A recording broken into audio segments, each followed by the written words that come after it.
Hi friends, మనము ఎల్ఐసిలో ఉన్న జీవన్ అక్షయ్ 7 అనే పెన్షన్ పాలసీ గురించి తెలుసుకుందాం ఫ్రెండ్స్. ఇది తెలుసుకునే ముందు మన దగ్గర డబ్బులు ఉన్నప్పుడు ఎదుటి వాళ్ళ అవసరాన్ని గుర్తించి మనము ఎవరికైనా డబ్బులు ఇస్తాం ఫ్రెండ్స్. కానీ మనకు అవసరం పడ్డప్పుడు మాత్రం ఇవ్వరు డబ్బులు.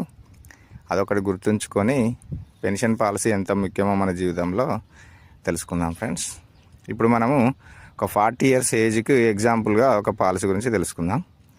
40 years ఏజ్కి 20 lakhs సమ్మేషుడ్ కనుక పెట్టి మనం పాలసీ కనుక తీసుకున్నట్టయితే 20,36,000 ప్రీమియం పడుతుంది. మనకు మంత్లీ పెన్షన్ వచ్చేసి ఎవ్రీ మంత్ 10,450 మన లైఫ్ టైం తీసుకోవచ్చు ఫ్రెండ్స్. అదేవిధంగా మన లైఫ్ లాంగ్ 20 లక్షలకు ఇన్సూరెన్స్ కూడా ఉంటుంది ఫ్రెండ్స్. ఓకే, మిగతా పూర్తి వివరాలకు నన్ను కాంటాక్ట్ అవ్వండి ఫ్రెండ్స్. ఆ సెల్ నంబర్ పైన ఇస్తున్నాను. Okay, bye friends.